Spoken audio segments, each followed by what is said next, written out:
Hello?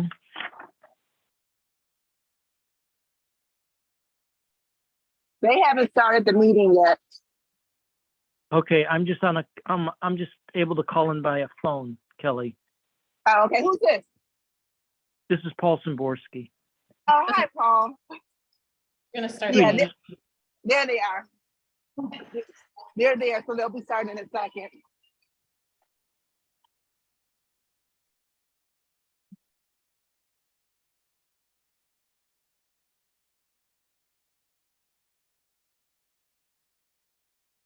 I want to thank everybody for coming to the committee, the council committee for the whole and infrastructure and facilities committee meeting. We have in attendance, Councilwoman Sacks, Councilwoman Blankfeld, Councilman Rock, Mayor Brennan, our law director Luca Condell, Councilman Cooney, both chiefs, and we have a few lay facility members in the audience and on Zoom. We have a packed agenda tonight, so I want to start off by discussing the professional service draft ordinance. We had our last meeting, we discussed in depth with our engineer. I think it's actually going to be here also, but he's not here yet. What we all feel is reasonable and doable to add into the professional services contract. So I just want to go through our notes, and then I want to discuss this as a committee, because I know from the law director that the mayor wanted to discuss a few things as well. Our notes are, there's no section here or anything else. It's a recap. So any proposals?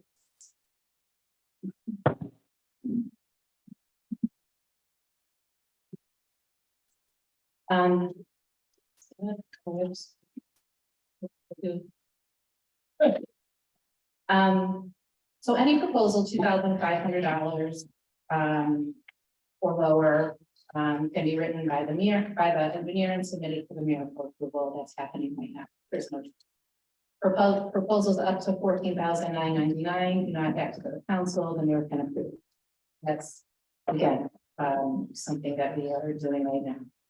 Proposals 15,000 to 49,999 go to council for approval, detailing out engineering fees and design fees. These proposals do not have to be bid out to another firm. Projects over $50,000. Now these are extremely rare. Every 3 to 5 years, need to go through an RFQ process.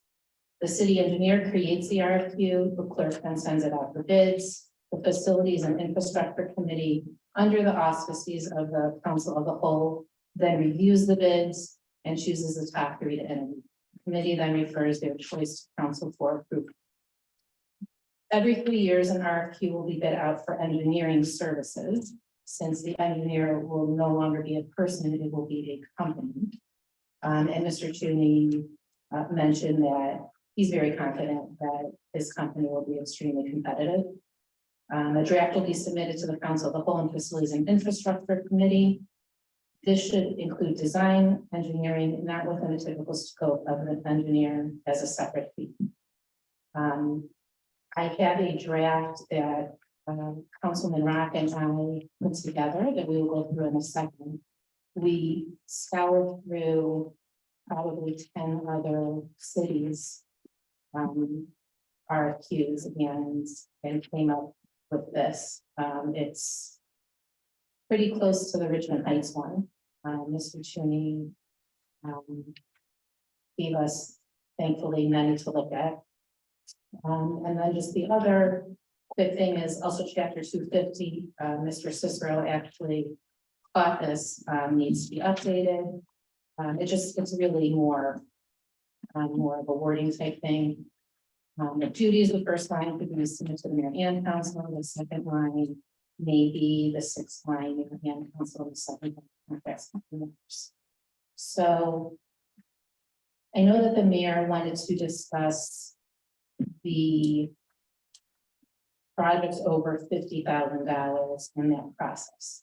I wanted to give him the chance to discuss that, and then we can, with the group, review. Certainly, yeah, I don't know that I conveyed that or not, but I am happy to comment on that. I don't have chapter 250 in front of me, so I don't have what the A through D line changes would do, so I can't really comment on that at the moment. I do think that, one thing I think I want to make sure I get out front is that, for as long as I've been mayor, I've never found as a satisfactory answer that we do something just because that's the way it's always been done. And though I wasn't seeking to reform how we do things in engineering, that obviously became a council priority. And that's all right. The fact that we've done something successfully since 1978 doesn't mean it's not worthy of another look. And, that's where we are. And that said, proposals 2,500, 1,499. I think when we're going with a firm and that we're not compensating an individual engineer, then that is an appropriate way of going about this. And also with that, proposals would go to council for approval if they're 15,000 and over, up to the 49,999, 49,999 cap, and so on. I would be interested in Mr. Cheney's opinion with regard to projects over 50,000, not just because Mr. Cheney's firm could be the next city engineer, but whether it's Mr. Cheney's firm, whether it's GPD or whether it's one of GPD's competitors, it's going to be a similarly situated firm that would probably have similar interests in alignment. So whether it was, the legacy firm of GPD who has been with us since 1978, or whether it was some other firm similarly situated, I think it would be fair to say that any concerns that Mr. Cheney would raise would probably be similar concerns that would be raised by any number of other similar public engineering. So I will want to hear from you, Joe, this evening on that. But when it comes to projects over 50,000, the thing that I do have issue with is that there's absolutely no provision in here for the mayor to weigh in on the bid selection. This is in substitution of having a city engineer who does everything that, as we've been doing since 1978 without going to bid. That under the charter has been a mayoral, a mayoral appointment subject to confirmation by council. Not only should the mayor be included in this process, the mayor should be the primary person in this process. So there's a project over $50,000. The city engineer can create an RFQ, the clerk can send it out for bid, and then the mayor is going to review the bids and choose who to be interviewed. If the mayor wants to engage others in a process to share in the interview process, I think that the mayor, in the mayor's discretion, could do that. And then the mayor could refer the nominated choice, the best choice to council for approval, together with the reasons why the mayor would be making that select. There would be, bases provided with regard to why that bid is the best bid for recommended for council to adopt. But, and again, that is more in line with traditional processes on a number of things. The idea that you would have a chief executive administrative officer of the city who is absolutely removed from this process makes no sense. And I think it is the responsibility of the one full-time elected official in the city to go ahead, oversee that process, prepare work with the engineer to prepare that bid, get that bid out with the clerk of council, review the bids, and choose who to interview. Okay, thank you. Thank you. So, you were not at the last meeting. We actually had a robust discussion. We view this very similarly to the IT tech commission, where we had some substantial RFQs/RFPs, and the committee, is loaded with expertise, as is this committee.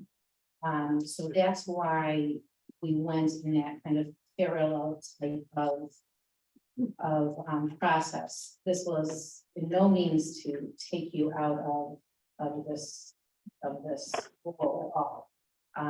You know, the goal would be for you to be very active in this committee. The one thing that I think we could probably compromise on is, you know, the Facilities and Infrastructure Committee can view the bids and choose, let's say, the top three, and then near, you can decide which of those top three, after the interviews to accept. You know, I wanted to get the committee's thoughts on that and to get your thoughts. I would certainly welcome the advice of the committee with regard to who we should be in. I don't know that the mayor should be bound to the choice. I think an unelected committee is not necessarily here in, you know, in the interest here. And while the Tech Advisory Commission has been a relatively unique body, in fairness, for 3 years now, we've been trying to complete one. And we're not going to be able to do that. We're going to need to be able to move a lot more nimbly than that. I don't know that we want to emulate Tech Advisory Commission, even though we are close now to a decision on the bidding there. It has been we cannot afford to have the engineering processes be as cumbersome as that. So that subcommittee was actually very known, they were very quick. There was a contract that was sitting unsigned for probably 18 months. That's why we are so far behind.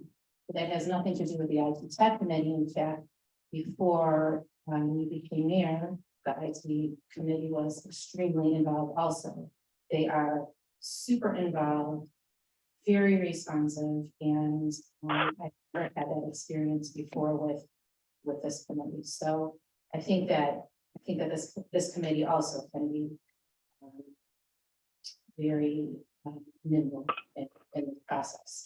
I think if they choose with this committee and yourself, after interviews, you know, a few, I think then for you to have that ultimate choice is, I think that's a great compromise to.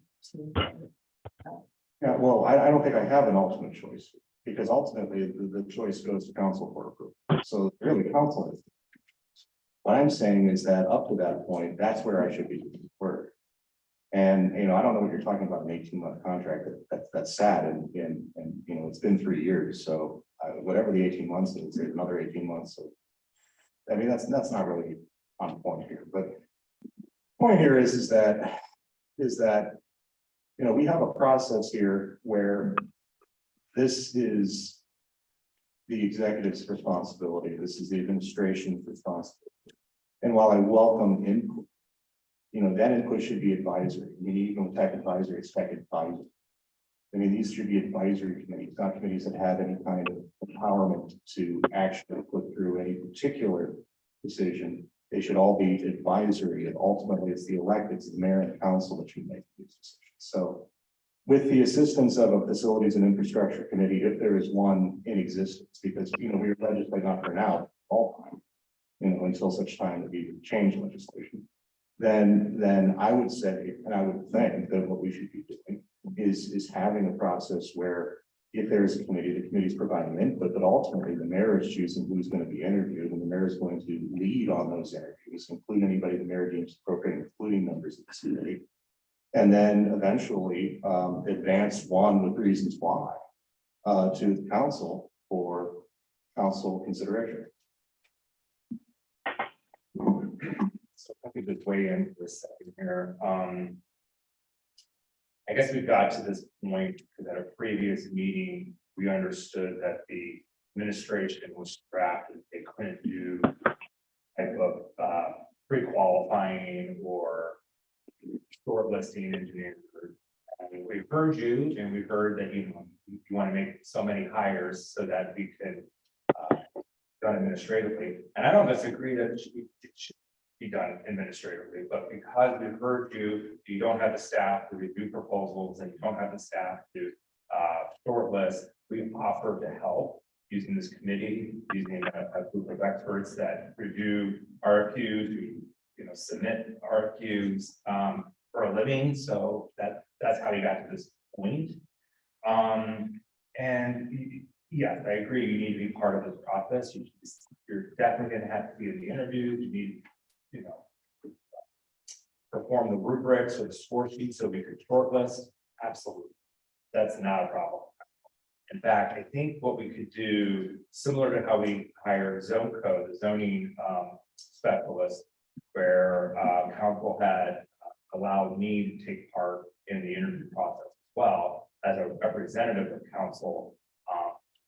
I, in that capacity, was able to help council members decide or give them input on what happened in those interviews and give my opinion as to why I felt strongly for one versus the other.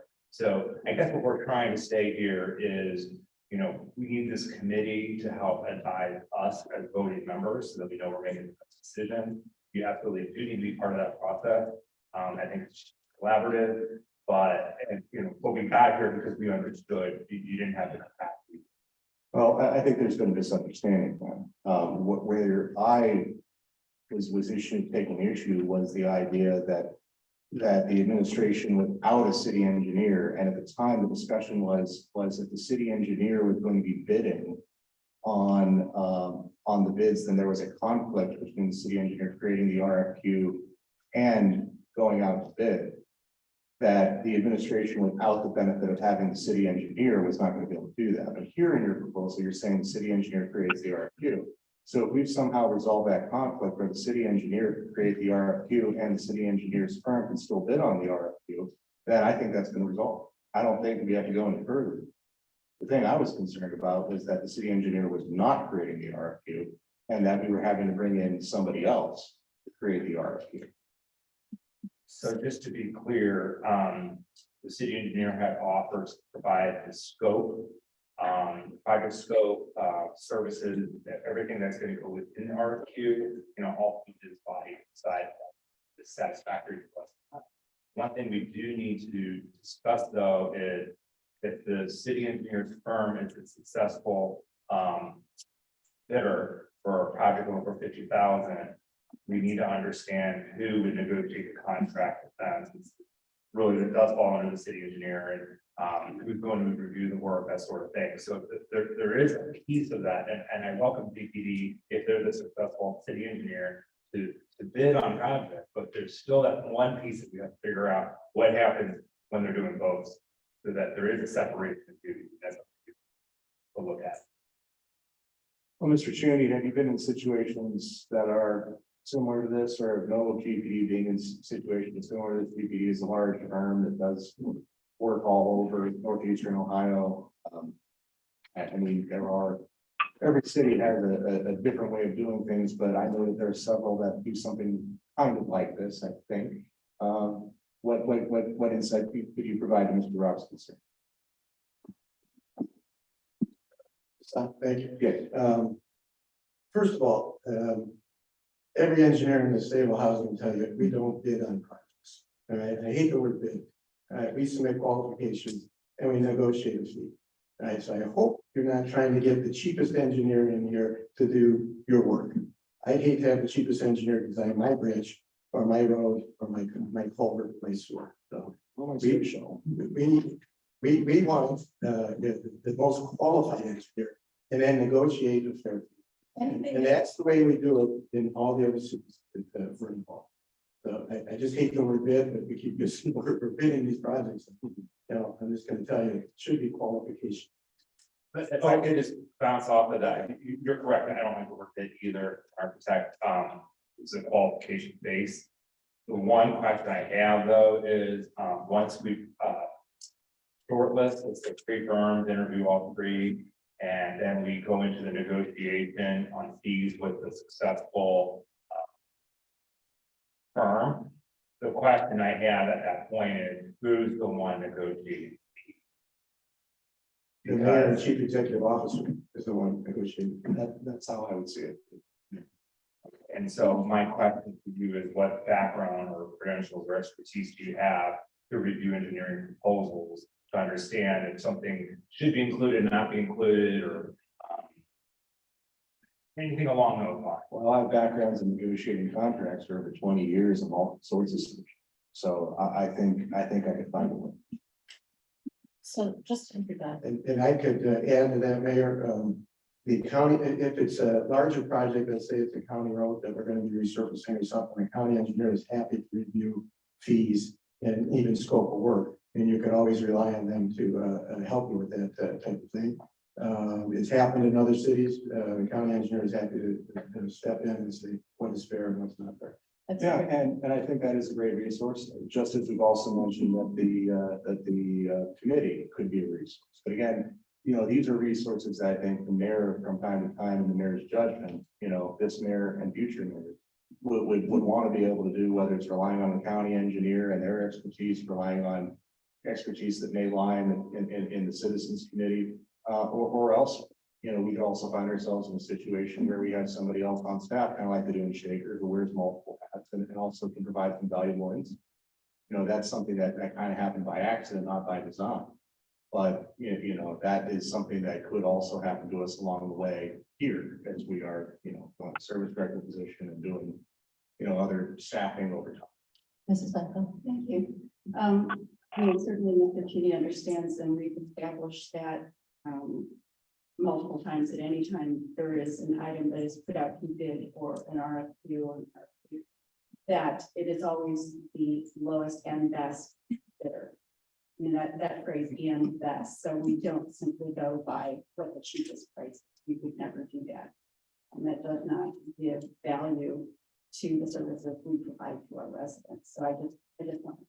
Well, one thing I've experienced, Go ahead. one thing I've experienced in my profession is when we were one of the 3 shortlisted firms, we would be asked to submit a proposal at the interview as well. So we were pre-qualified or we were shortlisted in being in the top 3 best architectural firms that submitted. And then when we went to the interview, you know, or after the interview, all 3 of those firms had submitted proposals, and that's how you could get the lowest and best. So you've already got the pre-qualifying or shortlisting in an interview, and then you have the lowest because all 3 firms are required. Okay, so we have 2 separate issues right here that. The first one is, I want to make sure that the project's 50,000 and above. Everybody is comfortable with. We have a project, the engineer will. Will write the RFQ, the committee. The committee can review that bid, that qualification, the RFQ. When those come back, when the qualifications come back, it should come back to the committee for review. And then from that, the mayor can make a choice. Well, we're not saying it because just like going out to bid for bidders, I believe that going out the qualification statements should also go to the council first. We actually have to approve by ordinance, we're gonna go out for bid. So, yeah. Yeah, so we should. So that's why we have it. That's a best practice. I think that's not something that, you know, that's not something that we have to do by law.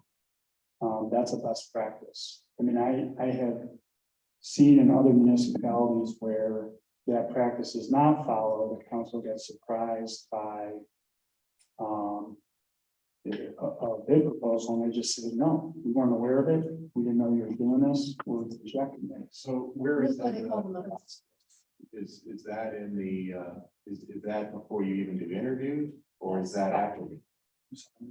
Well, yes, I'm not sure where, I may not have followed where in the process that going to council for an ordinance was, if this was even before you had interviews, Before it's published. Before it's publicized.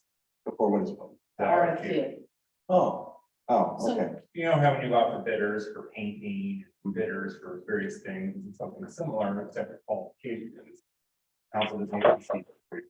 Even when you go out for a grant, council approves that, you can go out for the grant. I would say before the distribution or publication of it, we need to see it. We need the committee here to advise us hey, maybe you should consider this, or have you thought about that? You know, I'm an architect, I can read these things, but I'm not gonna be on council forever, and this committee needs to live on so that members here who don't have a background in it have that, information in front of them. Okay, but that needs to be inserted in this process here. And the goal of this is to be put into the ordinance. Mr. McConnell. So, I understand that. okay, so I just want to make sure that everybody's clear. Yeah, I was just unclear on where in the process this was, so Okay. I'm taking that in and seeing where this is going. Mrs. Hand, Thank you. I do apologize, I have to leave because of a few minutes, but I want to make a comment about my preference and my observation. I think that having the committee help with those negotiations is critical, and not having a unilateral negotiation by the administration, by the mayor. In my short tenure, I've seen some significant issues with contracts, in the area of contracts. And this, we're talking about our largest contracts here for engineering. So for instance, with Purvis Park and the lease, we were told by the mayor that we had a contract with Heights Jewish Center, when we in fact did not. With regard to the engineer, we had an ordinance before us to find a contract, and yet it was fully executed for a whole other year. With regard to the senior transportation, we had them come back 3 times because the mayor couldn't explain what he wanted us to approve. And regarding the labor contract, we're facing union negotiations. And yet we were functioning with negotiations 7 weeks until February 21st. We didn't have the contract executed with the attorney. So for these reasons, I know that the mayor is very busy with a lot on his plate. And I think that more that a group can look at this and help in that process, with the mayor ultimately having that responsibility, correctly so, as the administrator to execute that. I think that that would be very helpful to have checks and balances. So, thank you. thank you. Okay, so just, again, just, I'm trying to figure out how, any of those examples you raised have anything to do with this. So, we're just going to. keep There's going with some this contracts, and this is a very complex. well, I don't think any of them are particularly simple. You're right. I agree with you. I'm trying to be nice. I'm trying to be nice too. Okay. You're So let's- attacking me on a series of contracts. disparate One issues after the other. that have to do with deficiencies in the service department, which are, in part of your responsibility. Okay. Engineer has nothing to do with the service. Thank you. All right, so we're getting done. I hope you enjoy wherever you're going. in terms of the process here, where after the engineer creates the RFQ will then go to the committee for review. It will come to council for approval. It will then go out to bid. When those qualifications. And when, I'm finding that having more and more people involved in the process is less and less desirable. I'm finding it. okay, so Mayor, if you let me finish, I'm trying to give you the ultimate say here, and we need expertise for this. This is one of our largest, if not, with these projects over $50,000. I mean, they're in the millions. They're not tens of thousands of dollars. Well, when you say, These are- what's the 50,000 point? It's not the value of the project, is it the value of the engineering fee? Yes. All right, and so at some point, the city engineer has to estimate that the engineering fee is going to be north of the $50,000. Correct. Okay. All right, We- please continue. This is all, Held in the An committee of the excellent- whole that where I wasn't present because it was scheduled without her. that's not the whole. Yes, absolutely. You were- Please. You were, You I made that meeting for you. let me, I think you're actually pretty close here. I agree. Yeah, well, I'm sick of being insulted by the dumbest council member we have. Okay, Wait, what? Excuse me. Please repeat it. No. It's on the record. Yeah. No, so we- But thank you, please repeat it. we're gonna move on. So, Let's get on. oh, I know it's close, but Let's get back on track. And you're gonna be the ultimate decider of all contracts? Yeah, hey, you know what, that's move forward. Let's move forward. We're all being respectful, you're the one name calling here. Listen, hey, You know, someone that's not in the room. it's just like somebody who brought with her a laundry list of things she was complaining about. You know, and which had nothing to do with this. Get your attitude in check. let's, please, let's move forward. Thank you. Come on. I think you're close. One thing I want to clarify is the process that we're outlining here, is this the same process that we will have in mind for the selection of the engineer to begin with? Is that distinct from this in a separate conversation? Yes. All right. I just wanted to clarify that because I wasn't sure. So I apologize if that was apparent to everyone else. All right. Can you walk through what you have begun from the top? Yes. So right now, any project over $50,000 will need to go through an RFQ process. The city engineer will create the RFQ. The RFQ will then come to the committee for review. It will then be approved, it will then be referred to council for approval.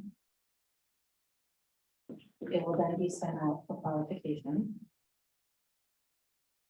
When those qualifications come back, it will come back to the Facilities and Infrastructure Committee with the full,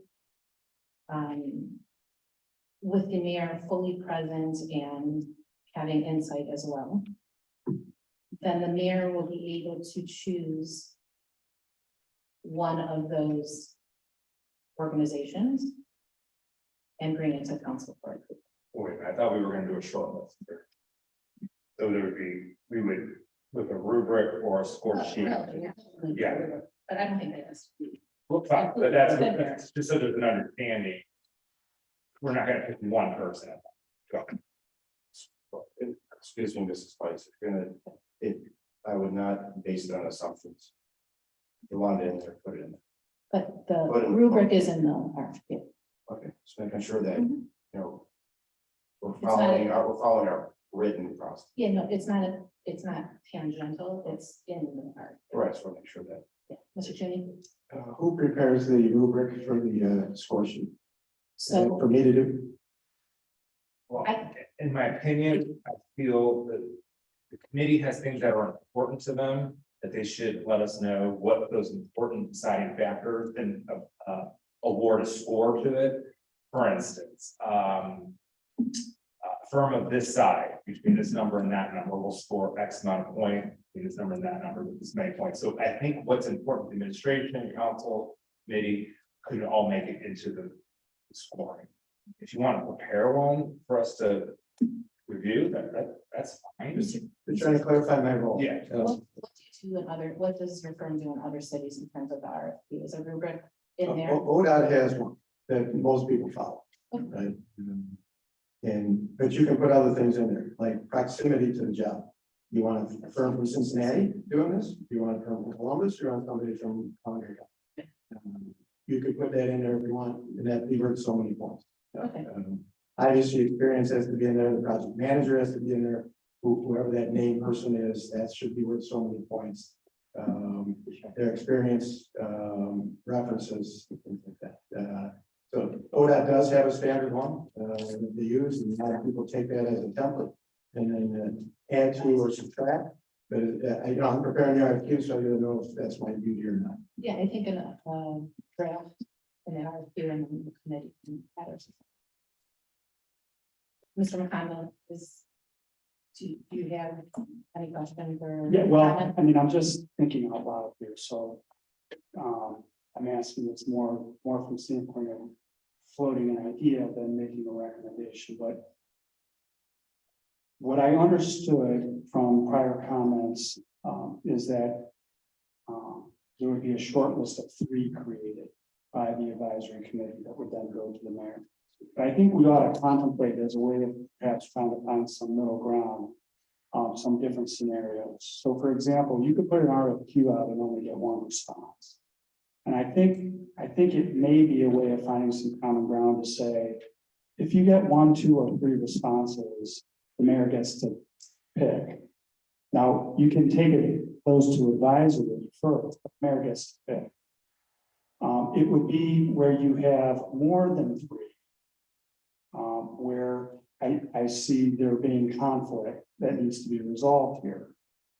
And, you know, we should, I think, contemplate 4, 5, 6, what is going to happen, because I don't think you're going to get more than 6 bids. Do you? I can't foresee that. I mean, so perhaps there's a way of working this where if you get 6 bids, the mayor eliminates one of them, the other 5 are interviewed. So And if you get 5, all 5 are interviewed. If you get 4, all 4 are interviewed. And so the number of scenarios where mayor's not having significant input in situations is really very narrow in scope. And we're talking about projects that don't occur that long, that often. And if you can say, you know, if you have 1, 2, or 3 bids, the mayor's gonna choose, then aren't you just about where you want to be? You know, maybe Mr. Cheney could shed some light on this. I don't know. I mean, I think we would want to weigh different possibilities. I didn't think it would be likely that we would have 6 bids on a particular project. There aren't that many public engineering firms that do this kind of work currently.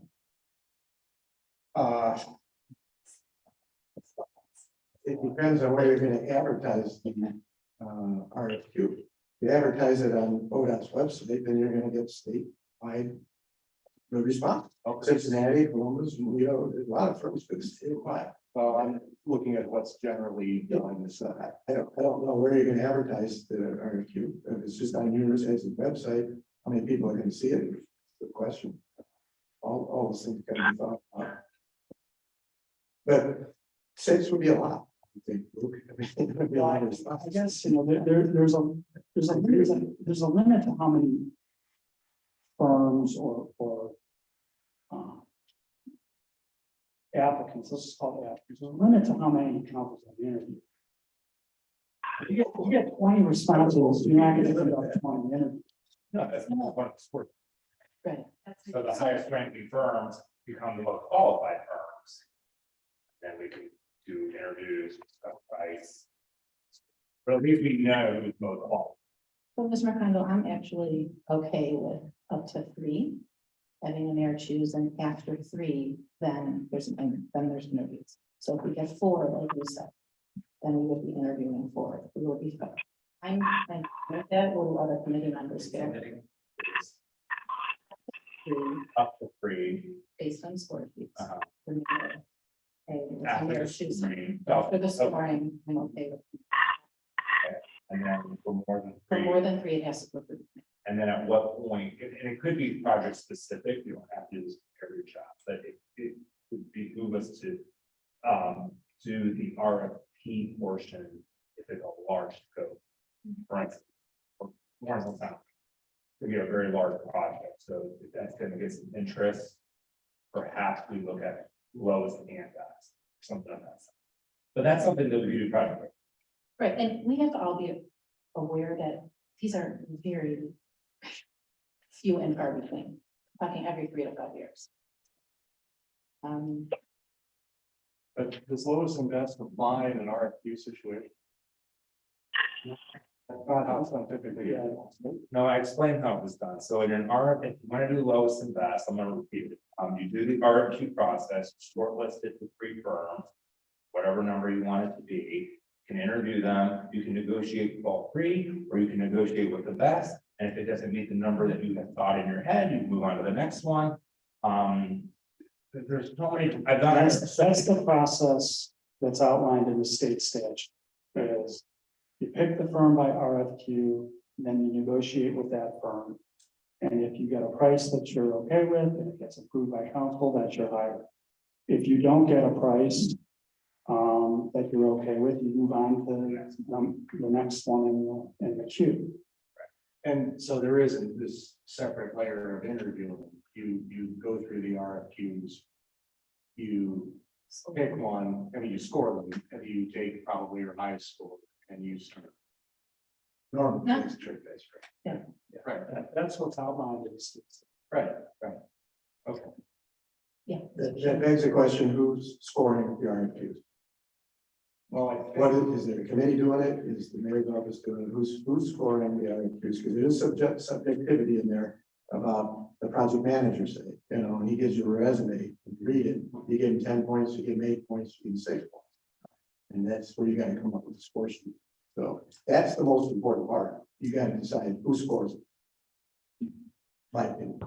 yeah, I can see that. And part of that's also going back to who creates the rubric. And I don't know that we settled that. I think that when we're creating the RFQ, and if the engineer is doing that, then I think the engineer should at least, you know, have it created a rubric. That doesn't mean there couldn't be further input by. We mentioned that And the. again, I would just state the standard as a template, and you're gonna present that. And you guys can look at it. Right, so we said that the engineer would create an image, draft rubric. But I can't be involved in the scoring if I'm submitting. Right, Right, yeah. Right. And so you need somebody with some expertise in that. Committee. So the committee could be a selection committee, you know, it could be people from the administration, we could organize. I think, You need a selection. we need a selection committee, exactly. Well, and I think there needs to be something tucked in there that, you know, right now we're contemplating that you would have a GPD type engineer and a GPD type also bidding. If you have an engineer that doesn't bid, then I think the engineer just does. oh, there's the bias there, so that's fine. Right. But So I think that Probably it won't be does the need to be case that mentioned as that- words matter. It may be that it's skipped over most of the time as a practical matter, but I think, you know, I think it's foreseeable you could have a city engineer that doesn't necessarily get on a project. Unlikely though, it would seem. So there needs to be a clause that if the engineering organization does not bid, they are okay to score. If not, then there needs to be a selection committee. Or is an infrastructure. Yes, committee. if you select a city engineer that doesn't have the deep bench and capabilities that GPD does, maybe they don't do traffic signals. Maybe they don't do some other type of work, they don't specialize in it, then they wouldn't respond to your RFQ. And they could be on, they could score. In most cities, almost always the service director is part of that. If you're doing a sewer job or a road job, I mean, he's obviously has the expertise in that area, and he is definitely on this selection. And he scores the RFQs. Generally, it's the mayor. You always want at least 3 people, but you want an odd number, anyways, to break ties.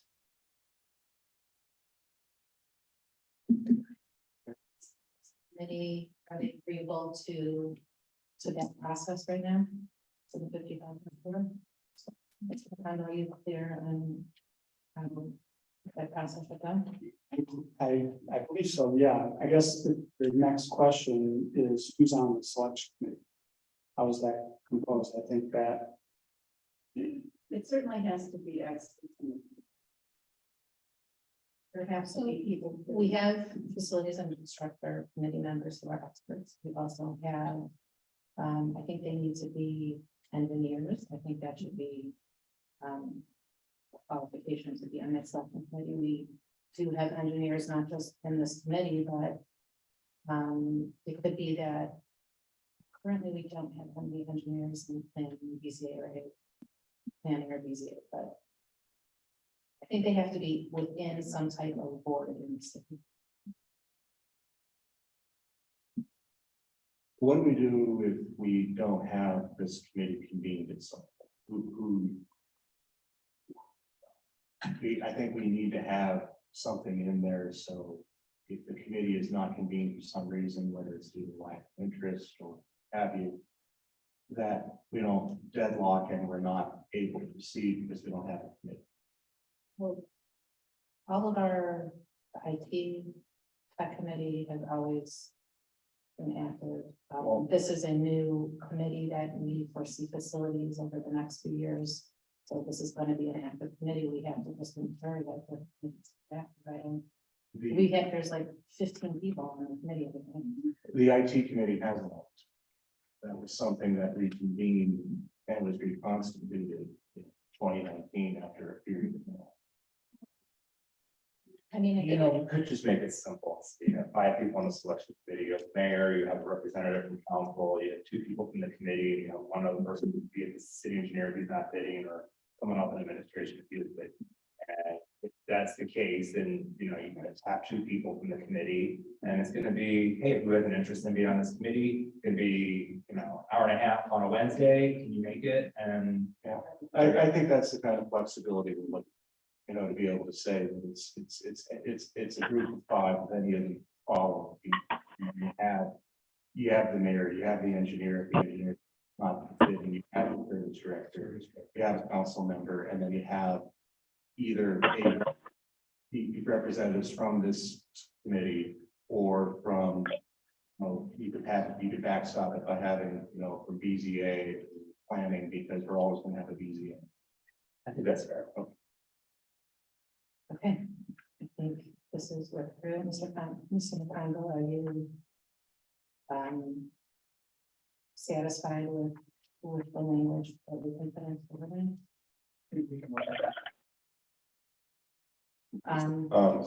Yeah, sure. One thing I noticed, section, in exhibit B, item G, Very second. exhibit below exhibit Exhibit B. B. Yeah, below exhibit B, and 212.02. Go to item G. Subclass B. Mhm. Each calendar year, council may publish and approve vendor list. Reason shall continuously throughout the ordinance. Just promoting may and shall. One that would require council to, on an annual basis, review vendors. And for those that may be considered, or those that, you know, should be. So the other one, you know, for Mr. McConville. Document trying, you know, could be being the ability to, you know, in some areas being able to mean free bid or qualification. And 212.1, C. Go about halfway down, this council encourages the city administration.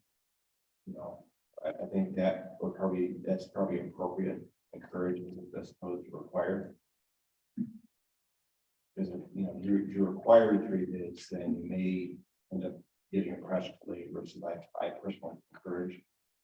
I'm sorry, where are you? What's section? 212.01, Mhm. subclass C. You need to go 3 lines from the bottom of that paragraph. Council encourages the city administration. Yeah, so above, what we say is the mandatory is 2.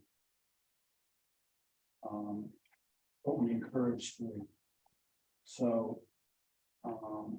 Wouldn't it, I mean, there may be a time where if there were, maybe unlikely, but for some reason, this project only got 1 bid. Would that require council then to I think you could bypass? It's sort of nature of that. Yeah, we discussed that in our previous meeting, that if there happens, open, then Okay. I mean, I just like the way that was phrased, the other one just. I'm sorry, the city administration would just have to make its record. The council that they went out seeking price quotes and could only obtain 1. That happens from time to time.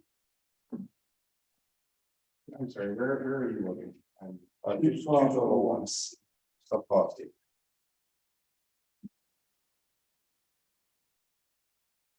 Contracting procedures. If you want me to add a clarifying sentence about instances where there's only 1 bid, I can. okay, that would be appreciated. I don't want to paint anyone into a corner or have a project delayed unreasonably. I guess. But at the same time, encourage multiple bids for qualifications. Okay, so I will circle back with Mr. McConville so we can get this updated ordinance on the agenda for council. Also, Mr. McConville, I think I emailed you chapter 250, just those couple small changes of the. So, Unable to comment on 250 because without seeing draft language. What's written here is. Okay, I just don't want there to be any confusion that I didn't somebody get even here, be told that I didn't check. I have not seen the link. okay, the next agenda item is an RFQ engineering contract. Everybody has this in their packet. We did discuss this also with Mr. Chinny at the last meeting, that we would have a draft. This is, I would like discussion on this. Everybody is able to review it. This is very typical of many other cities. This is new to our city. We want to make sure that we have enough time before December 31st to be able to choose an engineering firm. So this has to be done quickly with thought. So the whole process can be seamless. Did anyone have any comments about this draft? Yeah, Mr. Shane. Before you get into the details of the draft, is my recommendation, you don't go out every 3 years. I think that's way too soon. I think 5 should be sufficient, and Mr. McConville can certainly write into the contract that if you're unhappy after a couple of years, or after 1 year, you can certainly go out again. But I wouldn't, 3 years, I mean, you normally have a 5-year capital plan, you haven't even, gotten into it in 3 years, so I just think 3 years is too long. The reason we did the 3 years is because of what you just said. It was a new process for us, and if we weren't happy with the contracted firm, we would have that leeway. But I do agree that if we can have a clause where we can get out of the contract, then 5 years would be sufficient. And then one thing we could consider, I'm involved in ongoing company service contract where the timeline is a 5-year contract. It's really a 3-year contract with 2 renewal periods. So if you are exceptional, you're going to get renewed for another year, and then in that 4th year, if you're exceptional, you'll get renewed for a 5th year. But it's it creates that stopgap that if you're under par, it cuts off at 3 years for you. Yeah, I mean, the professional service contracts that I'm involved with have both. They have defined terms, and then they have additional 1 to 2 years if you're happy with the firm extension. So what does this committee, does anybody have any strong opinions one way or the other? Maybe do what I just said, and then, if it's successful, we change it later here, but this is the first time this will happen. I want to have some assurance that, we can get out of it. So we can take care of that contractual. So as long as we can do that contractually, I think 5 years would be. Yeah. Okay. Did anyone have any other specific comments on this proposal? Yes, yeah. I didn't read your proposal, so I can't opine as to what I think of it as far as it's gone. I do want to get out there, though, that the selection of the engineer under the charter is the mayor's point. So it seems to me that the RFQ process for an engineering contract needs to originate from the mayor. And I'm happy to take a look at this and consider it for an RFQ that would be released in relatively short order this year, because we're going to want to make a decision and have time for an alternative if that process doesn't bear out a suitable candidate or a candidate that's acceptable for council. But the way I envision this is that the mayor's office puts out the RFQ. The mayor's office evaluates the responses. The mayor's office then, after evaluation, then puts forward, as has been done under the charter for many years, a candidate to council for approval. And if it doesn't need approval, well, then the mayor needs to go back and do it again. So this has nothing to do. No one is debating that. This is a new document that the city has never had before, that this committee is creating. And then, like you said, the mayor has the authority to go forward after the RFQ is issued. No one is debating that or interfering with the Well, process. I am doing it. I am saying that the RFQ and what's in it is ultimately up to the mayor. And the process of whether we even have an RFQ is up. Now, I'm telling you, I intend to have an RFQ. I'm not going to bring to you between now and the end of this year an engineering candidate without having gone through an RFQ process. I don't know why you wouldn't help this committee to create this. Well, I'm welcoming input, but I am not going to be bound by what the committee does. I'm happy to consider what the committee is on. It's an important distinction.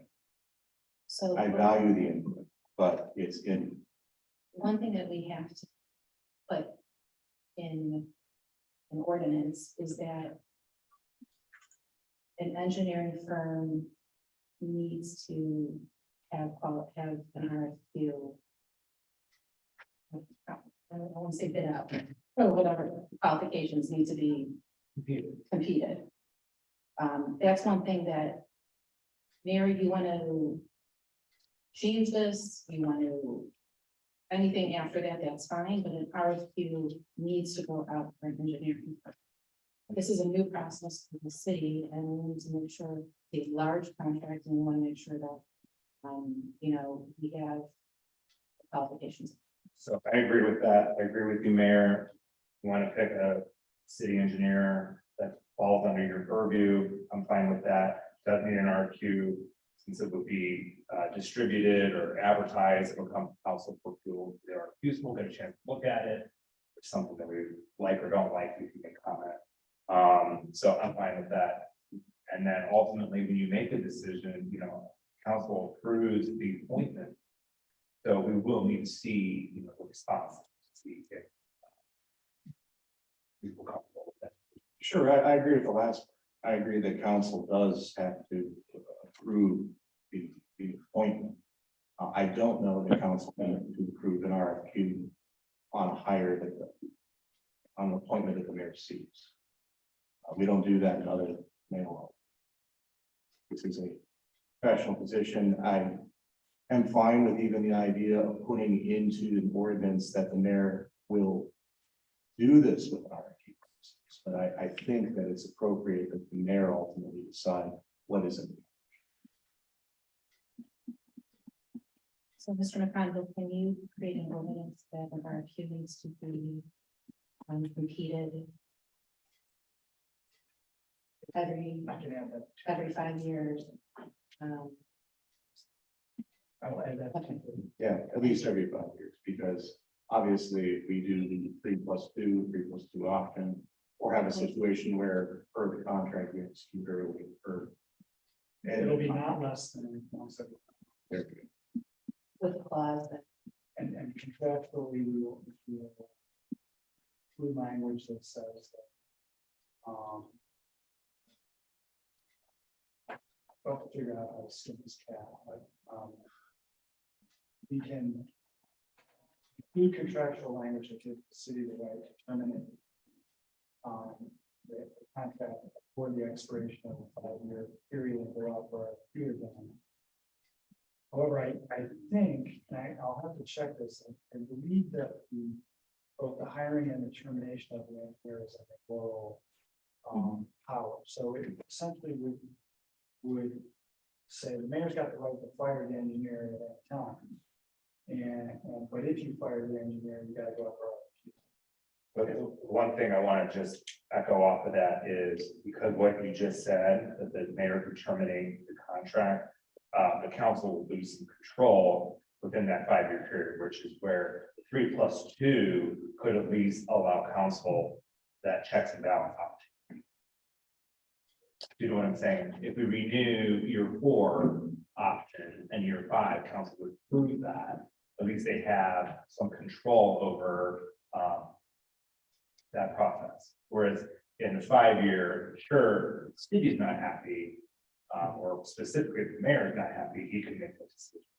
But, yeah, that's one person. I may, I think that's right, because we, That's fine, yeah. yeah, I mean, we certainly can do it that way. well, I mean, currently, the mayor, you know, the ordinance that we currently have says that the mayor puts it forward annually. Does it every year, which is why we got thrown off that there was a 2-year contract. We typically did 1-year contracts in our ordinance and it says.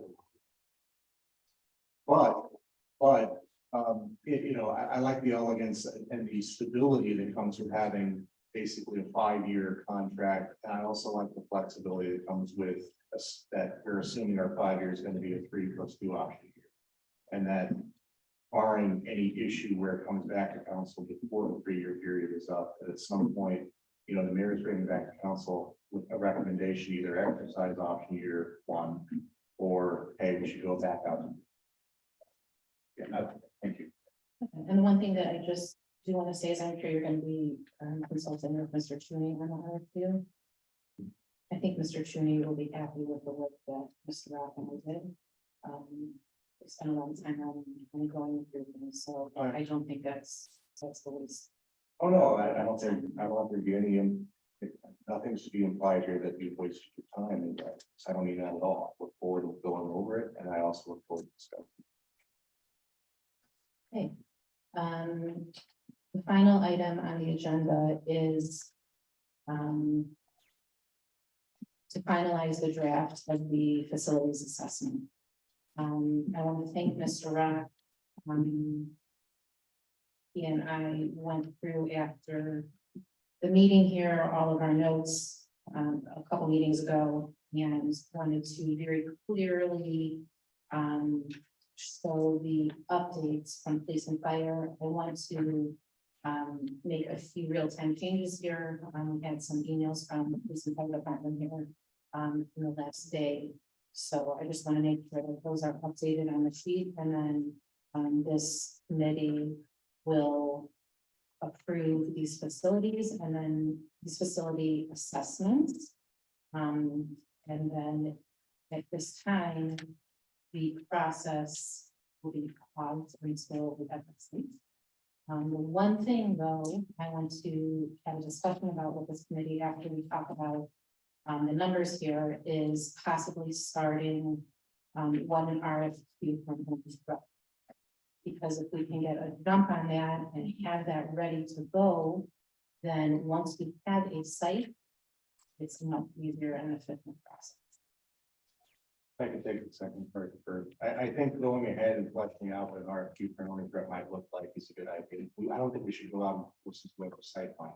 And we know that we're not quite as far along on that as we'd like to be for reasons that we discussed.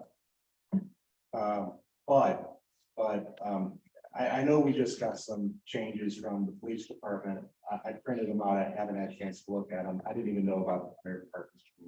I'm going to suggest that maybe we talk about it a little bit, but I don't think we should finalize anything. Right? We got, There's very few changes.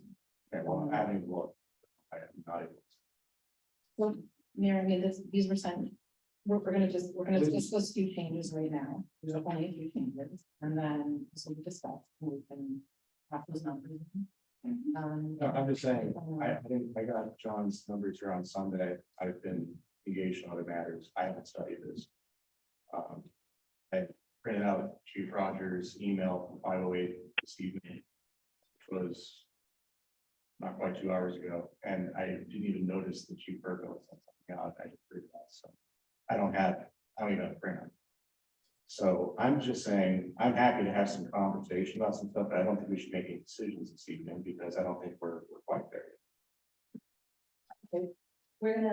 We'll speak about the changes right now. Okay. And then we're gonna have we will have another meeting to start that owner's rep process. Sure. So then we can finalize it. That meeting. And I just want to be clear that what you see typed up here, there's two stapled sheets per paper clip. You have what was the original plus the changes of the assessment. And then the second one is what the revisions were. But I want to be clear that it's almost carbon copy of what you saw when it was blue handwriting.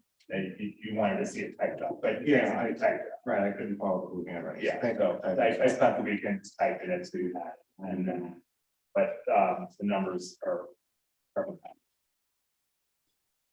You want to start with fire or? Yeah. Okay, so for the fire, again, the top couple seats are the original, and then I've included North Bridgeville. Square footages, there are some missing square footages if we didn't go into every space, and so I recognize Northbridge is larger as a whole, but individual rooms where you see program net square footage for that room is most likely accurate. We measure that. Quick question, the one with the fire station where there's a reference to North Bridgeville, was that the original or the front? It's where we're currently at. DPD had given us a program and they said they revised it twice. So this was from the latest revisions on their end. So right where I see North Bridgeville, is this the current? That's where we were currently at up until we made the adjustments with the blue ink. GPT, Yeah, the the DPD North one. Bridgeville and. They only made like 3 or 4 adjustments. But I think they reduced some director's offices, so they were, and there might have been 5 things. Yeah, okay, now I'm confused. So which of these items, there's two sheets here, say proposed Danvers gas fire station. Yeah. Which one is the DP? Okay, so the top one, or the one that has North Bridgeville, and I probably should have put a footer, but again, this wasn't only my job to do. The North Bridgeville comparison, this is comparing, the GPD program with what we saw at North Bridgeville. Again, if there is a number listed for a specific room, it is most likely accurate. There were some rooms we get into, there's some overall space. I didn't measure hallways, when you factor all that in. The overall building was a little larger, so I recognize that.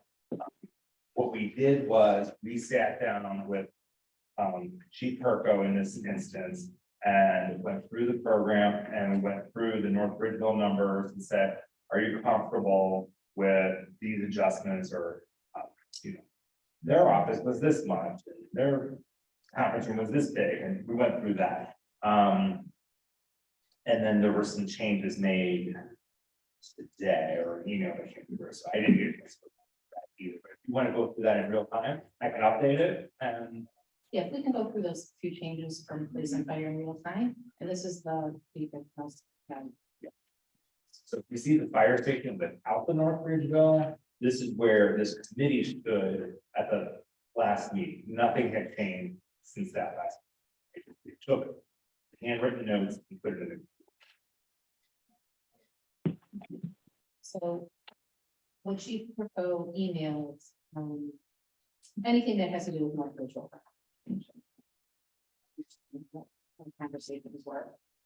So we can- No, it's just for reference. You can, I guess, offer the best.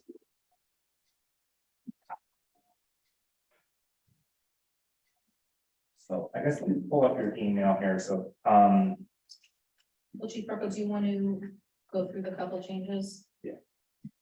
Sure. Just wanted to kind of highlight the changes that were in the email. Yeah. Yeah. Okay.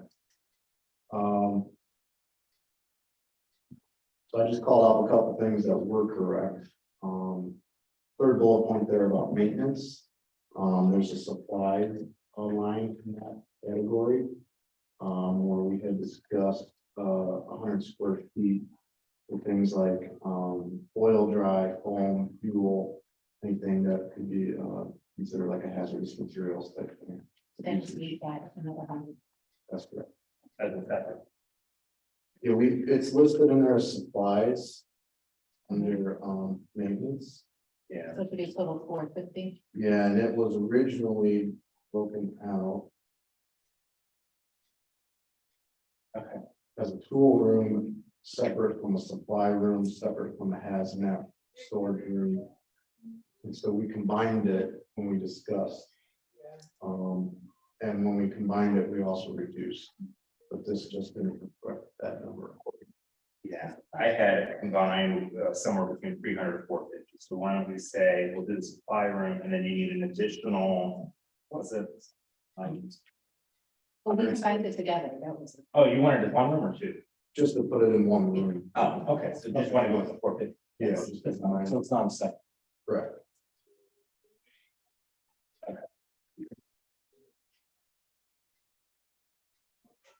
You mentioned the community risk room, triage were separate, so like they would have to be both listed. Right, so that was accurate. And then the decontamination and storage areas, we talked a lot about kind of reworking that, merging some things. Some areas grew, some were reduced, and it kind of got disjointed with how it ended up on this paper just because of the way things are worded. Not from you necessarily, just how we kind of combine things. So I don't know if it really matters at this point, what each room's square footage is, because while they're way off, as an example, like fire turnout, your room, I think you have 500 and I have 750. But as a total, the categories of contamination and storage together, your total square footages for those rooms equal the same thing that I had. Okay. So they balance out, just line by line, they're pretty different. Okay. So as long as that's okay, then it's fine. I think that's fine, but that can be sorted out. Yeah, because I do see we did combine the decontamination and added a restroom. I had 480 plus restroom. I think they added 80 square feet for the single use restroom. And then I do see the turnout room was further back. So I had the turnout room at 500, so those numbers I need to adjust. Well, it was 750, but we had other things merged into there. Okay. It took me quite a bit of time to try to sort through the original notes to my notes to this new sheet, and I guess at the end of the day, the footage is equaled out. So we'll just add 250 to the turnout room and take out 250 from the combined PPE. I think what Chief Burko is saying is together it's the same. Or just but leave it. Just leave it and we'll. That would When probably, the architect comes, they're gonna do a. that would make it a little more clear though, I suppose. So taking 250 out of decontamination. Correct, and put it in the turnout. And then you have about the apparatus bays. What I did here.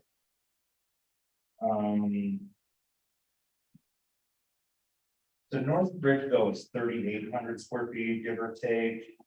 That one had a paste off the room, so it could be, That was one of the ones that I did look up. okay, that one, Now I just went off of their architectural drawings. yeah. I don't have it as a programming item, but theirs were 6,084 square foot. They were, I believe, 75 by. Because theirs was double loaded, I mean, they had a tandem party. 75 by what?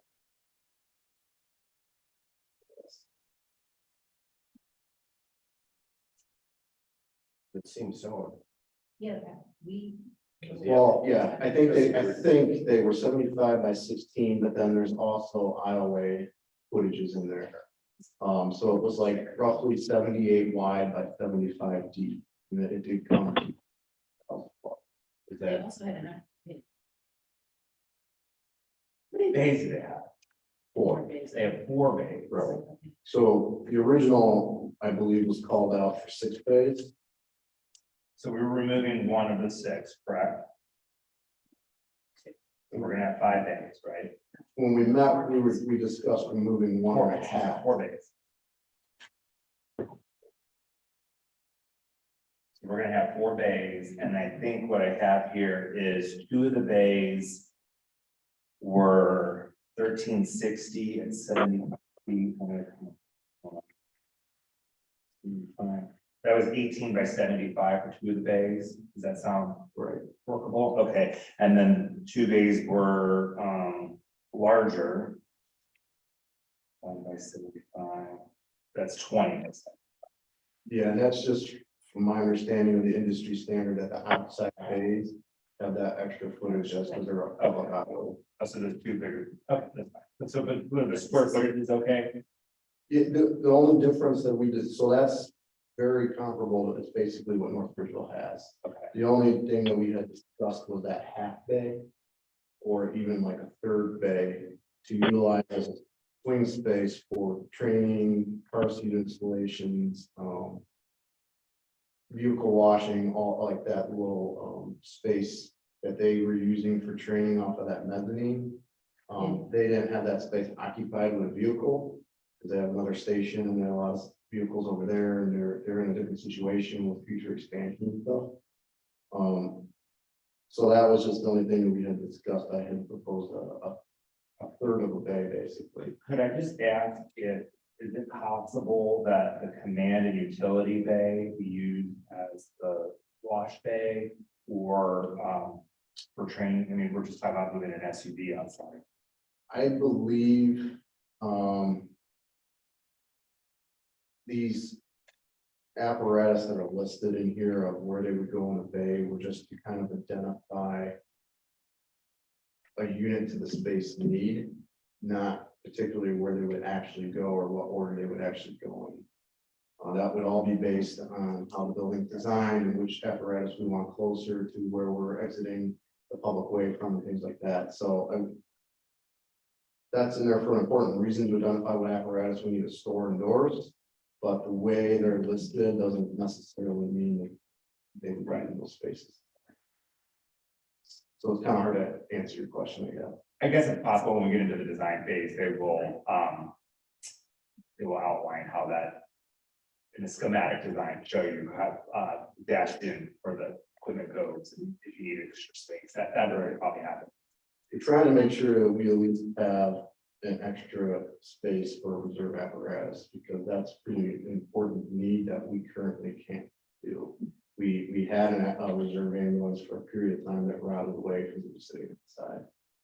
But these are not double, aren't these double? They are. You're saying you want another 75? No, just the discussion was another 30 to 40 feet. For reserve. Right. Just to create that swing space. I just wanted to pause in because we're still, we've cut a lot out.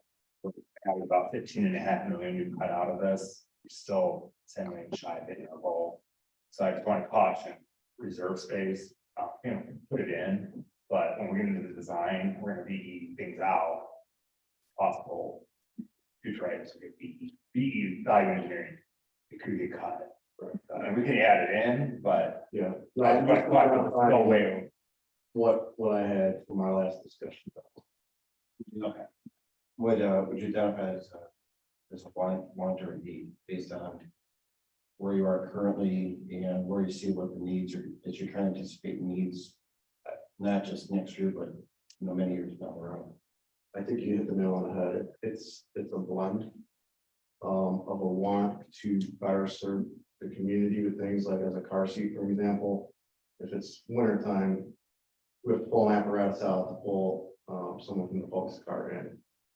That's not a big deal to pull an apparatus out. It's not like it's a lot of hard work. Yeah, I would, Let's not get into the weeds, let's put yeah, it in right now. my recommendations, but. Yeah. That's, Put it in right now, and then it's done. And then it could become a need because these are 75-year built.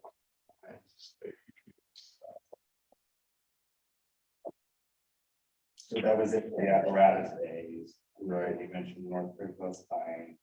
I don't think there are any other. No, go ahead. Couples, right? Any other one couple.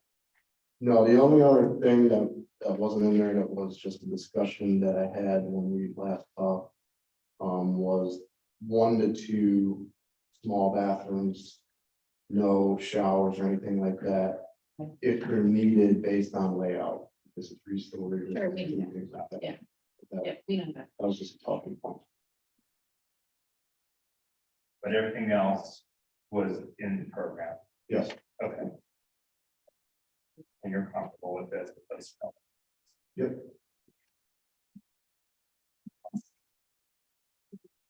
Please. And I just want to say that was,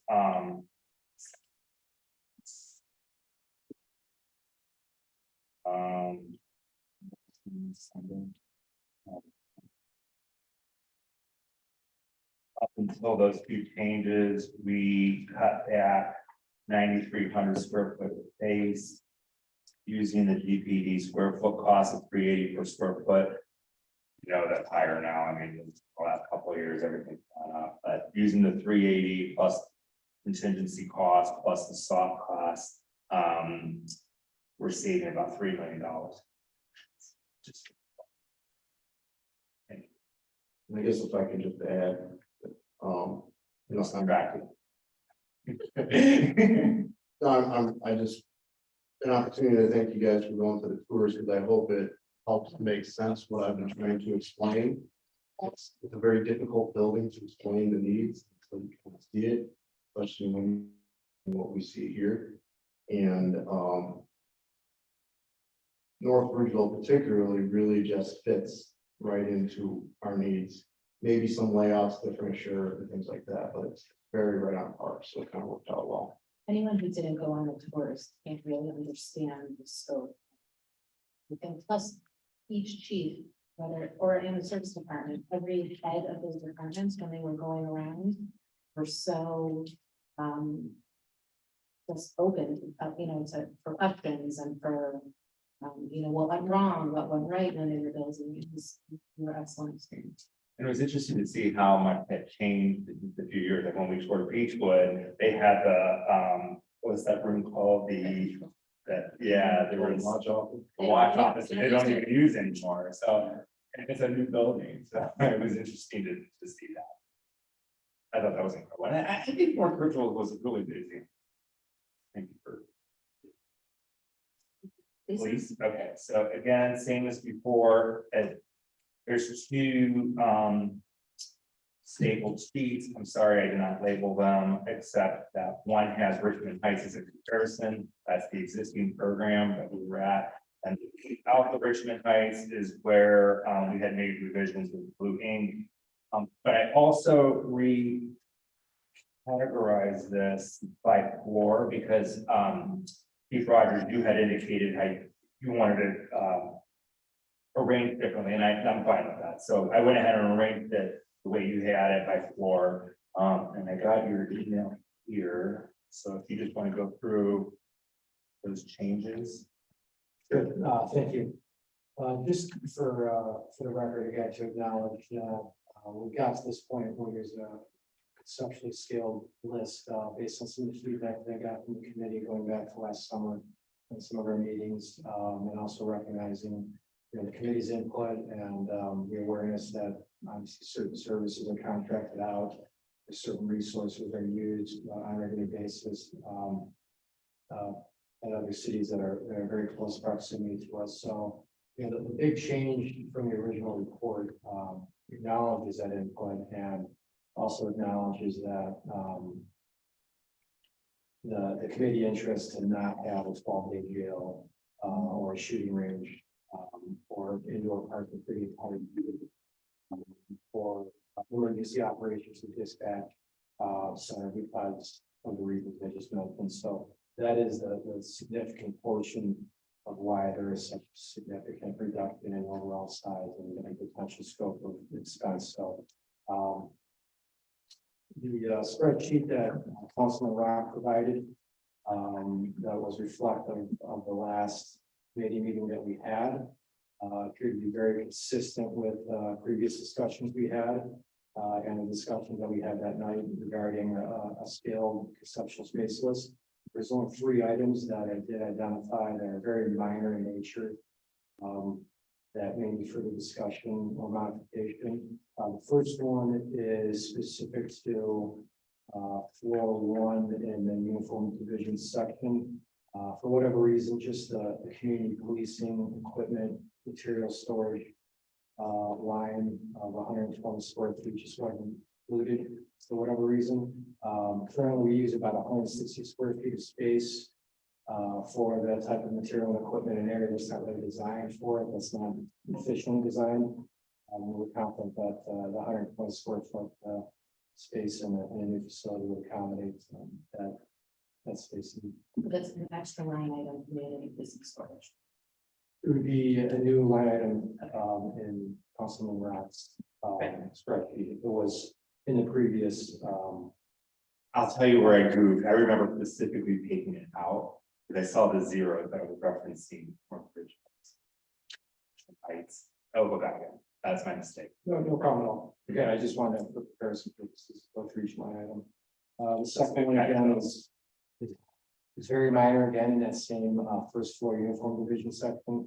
That's where we originally had a work copy room. And we originally reduced the 80 square foot per room to 40 in our last discussions. So that was in that section, which would accommodate operations on the first floor that needed to work out of a work or copy room area. And it was also that space was specifically included on the second floor as well, which would accommodate operations on the second. So you said in the uniform division, we're adding the work copy room, 40 square feet, Correct, on the first floor. and the second floor was.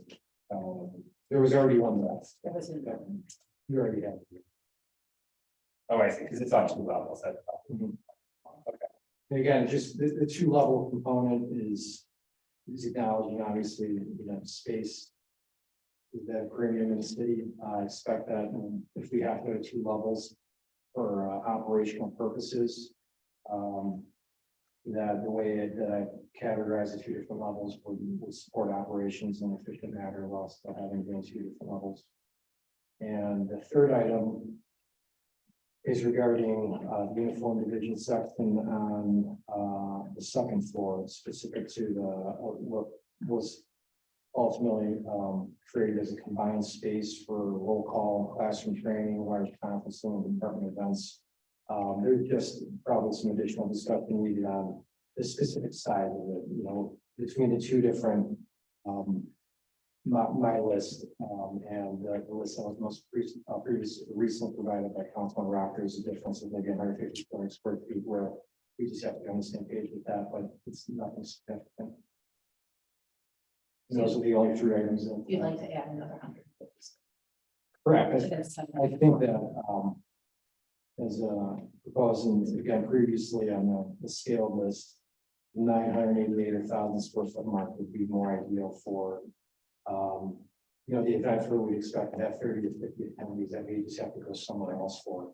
That would include things like retirement ceremonies, promotional ceremonies where people's friends and families are coming in, swearing in ceremonies for new hires, recognition awards, shop with the cop, other community engagement events, any type of critical incident where there's a multi-agency or specialized units briefing or debriefing, just general classroom training and even possibly civil service testing would be accommodated in that space. In addition to daily use for roll call type training. That's So we had removed 12,000 square feet of space from the original program, and we're adding about 300 back in, 350. I'm fine with that, 350 back in. But those were your only changes, correct? That's correct. Okay, so I just want to take a moment to just give you a huge pat on the back. Your building had been reduced the most, and as you said, it's because we're not going to do this public jail, student rooms, indoor parking. So it's about 12,000 square feet of space, again, using the GPD square foot cost plus the contingency plus soft costs. This reduction using, you know, 2021 numbers saves us about $6.3 million. Again, I'm sure there's been an increase in some of the costs, but I think some of it could be offset specific to the police department because to build a full-size 12-day jail, I would assume the price per square foot would be significantly driven up because it's such a hardened type facility within a hardened facility that without that significant space for that purpose. Hopefully, that and things like an EOC that's also more secure, or dispatch center without having those, hopefully will offset an increase in that. As per square foot. And correct me if I'm wrong, when we did the tours, I don't remember if it was just one facility or both, mentioned that to do the 12-day jail, about $1 million construction project. Is that what you recollect? It would be at least that. That'd be fantastic. Thank you, Chief. Service in the, and City Hall, we'll just review. Sure. I mean, service, the only thing we actually changed in service is telephone. And, we met with Mr. Pokorny and We reduced the cost, minor thing, but. I'm thinking Well done with was the the, largest. was the largest, yeah. The other things were very, very minimal and just keeping with police and fire, because we're not with police and fire. We kind of just right side off. And then for that, we removed the conference room because they're gonna have a large training room. Separate from the break room, so we felt, we didn't need to have a conference room and a training meeting room. And we removed the copy workroom, but if it's a standalone building, it would probably have to go back in. We also reduced the size of the female women's shower area just because there's just less women in that particular workforce. And we reduced the salt dome by half, so that would be a 1,000 ton salt dome instead of 2,000, which is still more than enough, but Mr. Corning told us, that would get us through half the winter, having a 1,000 square foot salt dome, or 1,000 ton salt dome. It's still more than enough, but that's where we got to this point. And And then we removed the sign shop, since that's been outsourced. We added a uniform storage, so when Cintas comes to take the old uniforms and bring the new ones, we need a space for them to do that. And we reduced pool equipment by half. And Mr. Pokorny, actually proposed many of these and agreed. Yeah. With this. Well, I think we might do well. We are in the process of replacing the service director. There may be a different vision. New person. I think we can hold off on finalizing since we have some time and we'll bring this new person in. I would be careful about not having equal facilities for men and women, but that's something we can look at. I think the idea of having a more utilitarian meeting and training room makes sense here. The sign shop should be put back in because I'm actually looking at reassigning signs to service department, which is something Mr. Corney wasn't interested in. We'll be impressing that upon the service director. I've talked a little bit about Chief Rogers about taking it out of the police purview. And I think that's. And I've talked with Mr. Corney about this as well. I think that reducing the salt storage should be a fallback position. That we should be looking at doing the full, a salt storage that gets us through our typical winter, which is the full size one that GPD recommended. That going with 1,000 means that we are holding it up a chance that we will be able to get salt midway through the year and without having to store it someplace else. Currently, we store 1,800 tons of salt generally in Cleveland Heights. That facility is not always going to be available to us. So the one thing that felt on is, Mr. Pokorny had the area sketched out and why I think Mr. Toomey, you actually did that, right? Did you do that sketch? I don't remember. Well, GPD did it, LPD did it. So it was very tight. Well, So that was- 3,000 ton was the size of Solon's. it was like- It was beyond giant. It was huge. So that was, I mean, Mr. Pokorny was even expecting that. But, so Right. that's why. that was- And I think, and that's why I'm saying, I think it should be more of an asterisk that if the situation is such where when we get to the design phase, we're able to accommodate 2,000 salt storage, salt dome. You know, that's the ideal. And then our fallback is the 1,000 and, you know, we need a chance what we do midway through the winter. If we have a winter like this, if we have some other more typical, more common Northeast Ohio winter, we're then going to be relying on replenishing that salt from somewhere at some. And the current arrangements we have are not indefinite. So that's the one thing to consider is a salt dome as a separate structure. So, you know, when we get to that point, we'll know where we're at budget wise. But most likely going to be phased. Because we're still way over budget, we're providing out more than we can chew. I don't know where it's gonna fall in the phasing, so, you know, Yeah, no, and I think as long as we're open to the idea of being flexible. If I can make a comment, Yeah, sure. I would just, we probably have records of our usage for our salt usage over the past, say, 10 years. And I would wonder if it's closer to 1,000, if it's closer to 2,000, to help determine an appropriate size. It was really basically space. issue. That was in this piece, but that could, I'm just like the saying, mayor if said, we we have can ask for it. Right. and the other issue was how frequently they want to refill it. From what I understand, Mr. Corney said only one time in his career there was a salt shortage. He had ordered more. But it was really how frequently do you want to fill it? And so we said, you know, there was a design for the whole winter, and you get half the winter and refill it. Okay. Right now, we're refilling our salt dome every storm. Right. So, Thank you. Yeah, I mean, we do have, depending on circumstances, sometimes we're having our trucks go directly to the local road. That's, you know. Yeah, but I think a lot of it's going to depend on, you know, when we finalize the site. If we're confining ourselves to the area that we've been looking at on the other side of the bus. Then, yeah, smaller salt dome may be what we must. If it ends up being something else, then it is. Okay, and finally, we have City Hall.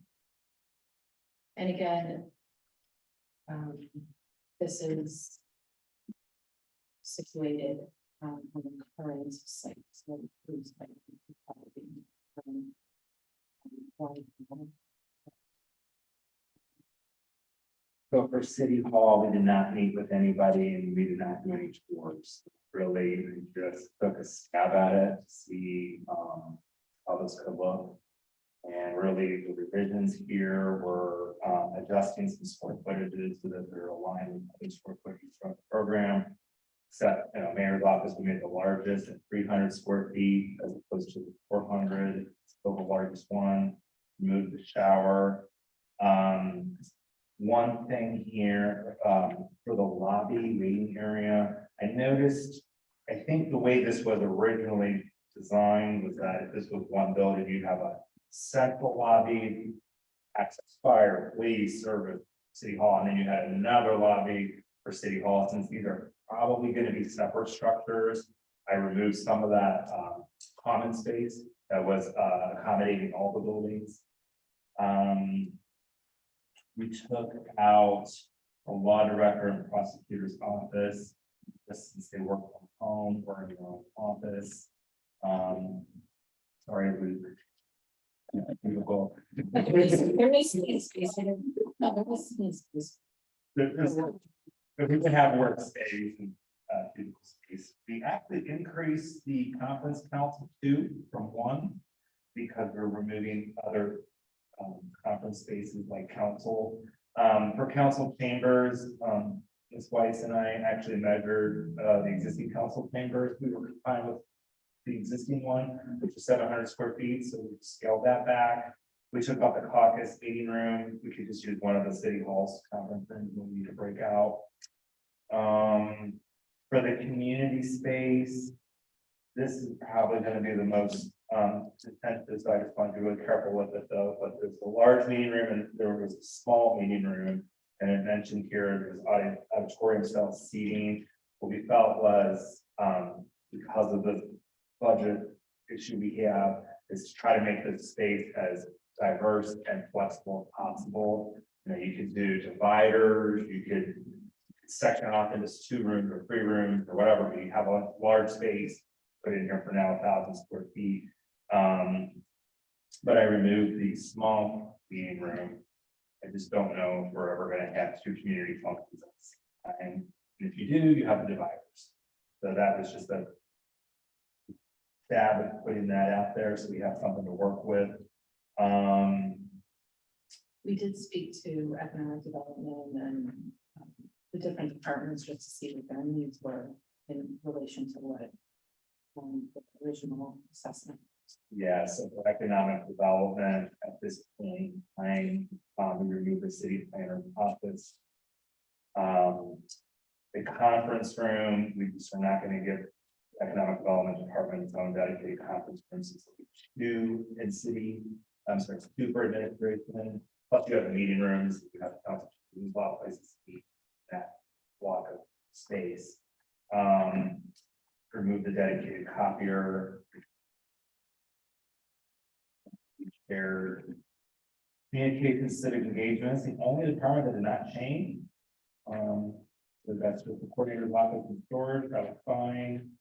Building department, oh, when it comes to the building and housing department, yes, I understand it is 2 separate departments. But right now they're co-located.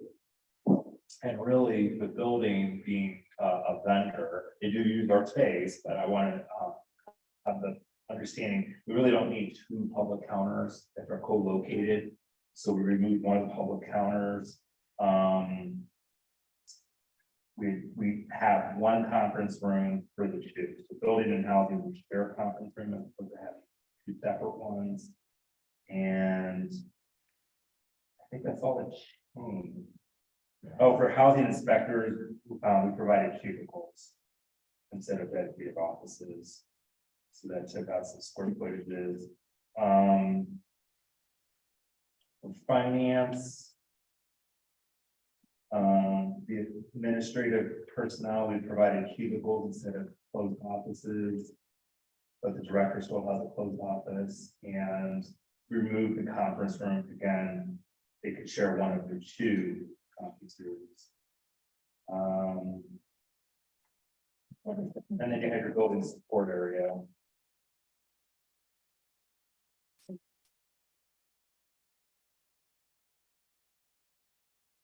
Building support.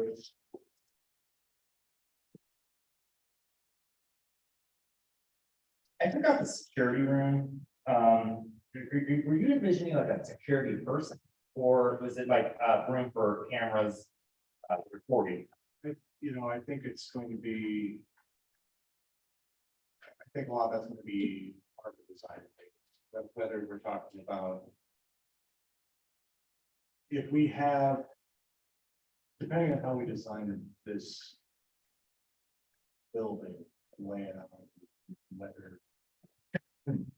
Using the envelope of the existing building and then incorporating space beyond it. Or what have you, or whether there's a central area that's kind of the lobby reception and things kind of spoke off from there. I think that having some security is going to be appropriate for the building beyond what I mean, one of the reasons we keep the building locked and the door secured and buzz people in is we don't really have a person that does, you don't have a person that can just read when people walk in and. I kept it, so. Yeah. It's annoying. All right, so I kept it. let's- I didn't know if that was for your AV equipment and. No, But it's stolen. I did remove the 400 square foot lobby because again, if it's serious standalones, we all stand. So lobbies. Yeah, And I just. that's all going to be part of. the Yeah. design. So it's not so much that we require for it for the lobby as much as whether the design avails itself to some kind of lobby. Yeah, a lot of this, I think, is close. This is just, you know, again, initial impression because, you know, we haven't really discussed it.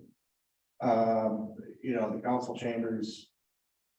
if you think 700 square feet is fine, that may be fine. I did like the idea of doing kind of what we do here, where we would have a room for executive sessions that are, you know, immediately adjacent, but, you know, depending on configuration, you're right, it may not be necessary. Maybe there's a better conference room that we can use. The large meeting room, I was thinking dividers as well, so that, you know, if we have a meeting room that's this size or whether it's this size or the size that GPD recommended, if you have dividers, then if you have somebody who wants to have a meeting and it's only, you know, 6 or 8 people, you're not taking them in all of them. You can pull out a divider and kind of set that up for them. Which, depending on configuration, again, may be why a small room may be beneficial in some situations, but again, it's going to be more, I think, based upon available space and you know, and where it fits. And I think having community space available, it will get used. The library has a shortage of rooms, especially with the library having been damaged from flood, but we knew that even when they were open, there was a shortage of rooms, you know. Those rooms were very much in demand, so being able to let somebody sign out and use the room and have it be situated somewhere where even if it's quote unquote, you know, after hours for most city functions, that it can be accessible later in the evening, kind of like the rooms are on the back of the University Heights Library, or at least were designed to be. It hasn't worked out. It hasn't seemed to have worked out that way. They could do that. It was designed to be sectioned off so that you couldn't. Right. Designer. Right. It was designed that you can't go in. See, I like what you tried to do this, but they don't really do it. But I still think we could, then we could show how. But then, and then the only other thing I might really, I mean, we have public restrooms, we have restrooms under building support spaces. I'm assuming the ones that are public or building support spaces are private restrooms for employees. If we have private employee restrooms, that's appropriate for. The other way around. Oh, it is. Building supports for the public, Oh, and yes. then restrooms in the administrative section would be the private. All right, because in community, we have public restroom. And then we have building support with the restroom. So are there? One under administration, then there's 2 restrooms. And then. I'm sorry, I'm not looking at one. Yeah, maybe I'm looking at Maybe, Okay. oh yeah, under community with the public, yeah, it's probably in there. You probably have. Okay, yes, under community, there's public restrooms, then under building support spaces, it's just a restroom. I was assuming the ones there, because that's janitorial closets, mechanical, electrical, those aren't public. areas. That would So be I'm the saying, yeah, so if those are restrooms for employees, then that is, that's key, and I'm glad to see that in there. The only other thing then with the mayor's office is, we have a waiting area / lobby. We have not accounted for our special projects person who's not a receptionist, she sits at the receptionist desk, that's the going off. So, yeah, if you think there needs to be an office somewhere on par with. I had included that with the waiting area lobby reader. Right. I'm assuming the greets as people come in to visit you. Well, if I had a different configuration, that particular employee would be in an office like Mr. Cook's. And we would probably have somebody else who is a reader. Okay. And,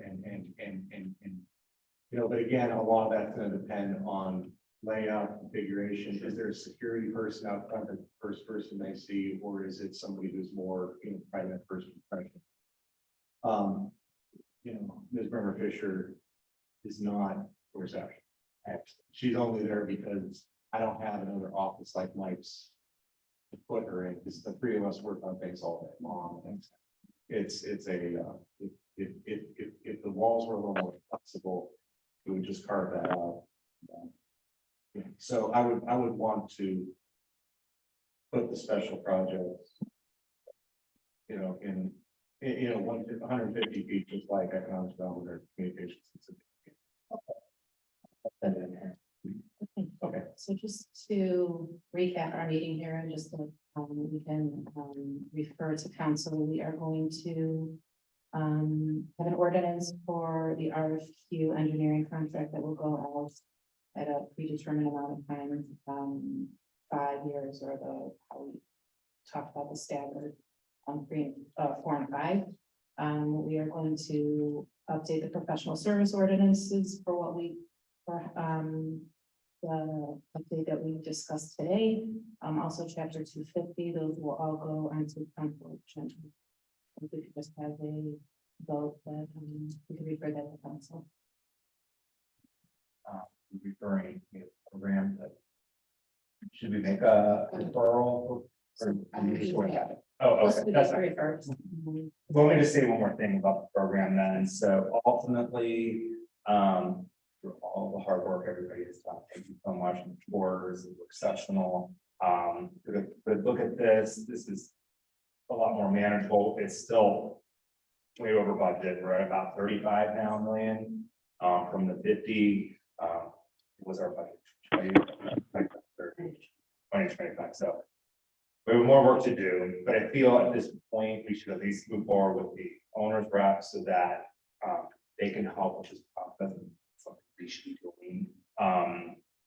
But to get the owner's rep on board, we have to have a budget and we have to have something that makes sense because their fee is based on the construction costs.